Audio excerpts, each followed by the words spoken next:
ગુજરાતની અંદર 26 લોકસભાની ચૂંટણી જે જાહેર થઈ છે,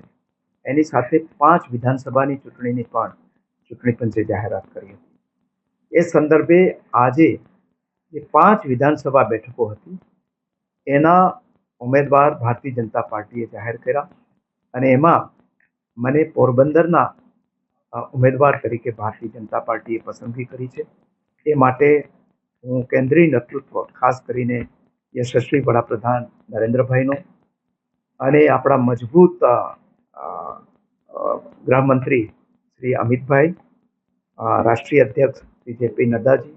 પ્રદેશ અધ્યક્ષ સી આર પાટીલજી અને ગુજરાતના મુખ્યમંત્રી શ્રી ભૂપેન્દ્રભાઈનો હું આભાર માનું છું કે મને આ એક કાર્યકર તરીકે પોરબંદર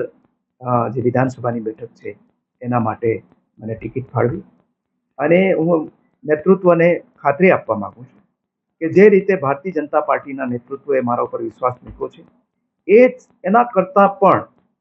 બહુ મજબૂત પડઘો પોરબંદરની જનતા ભારતીય જનતા પાર્ટીના ઉમેદવાર તરીકે માત્ર મને એકલાને નહીં, પણ મારી સાથે જે આપણા કેન્દ્રીય મંત્રી શ્રી મનસુખભાઈ માંડવિયા, જે અહીંયા લોકસભાના ઉમેદવાર છે, એ લોકસભાના ઉમેદવાર તરીકે રેકોર્ડ બ્રેક લીડથી આ વખતે જીતશે અને વડાપ્રધાન શ્રીનું જે વિકસિત ભારતનું સપનું છે અને એમનો જે ગોલ આપેલો છે એ વિકસિત ભારતની અંદર વિકસિત ગુજરાત બને અને વિકસિત પોરબંદર બને, એ માટેનો જે સંકલ્પ પૂરો કરવામાં અમે એક સૈનિક તરીકે કામ કરીશું. અને ભારતીય જનતા પાર્ટીનો જે 370+ વડાપ્રધાન શ્રીનો જે ટાર્ગેટ છે એના કરતાં આગળ વધારે સીટ ભારતમાં મળશે. અને ગુજરાતમાંથી અમારા જે પ્રદેશ અધ્યક્ષ સી આર પાટીલજી છે, એમણે જે રીતે 5 લાખ કરતાં વધારે લીડનું લક્ષ્યાંક દરેક લોકસભાની અંદર રાખેલું છે, એ 5 લાખ કરતાં પણ વધારે મતથી 26 બેઠકો જીતીશું એવી મને ખાતરી છે. ભારતીય જનતા પાર્ટીમાં એક પદ્ધતિ છે, એક ચૂંટણી પૂરી થાય એના પછી બીજી ચૂંટણીની તૈયારી કરે છે.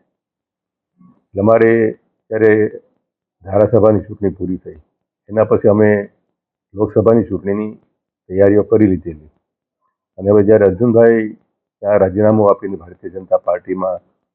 આવ્યા છે ત્યારે અમે બધા સાથે મળીને કામ કરશું. અમારા કાર્યકરો જે અત્યાર સુધીમાં તૈયારી કરતા હતા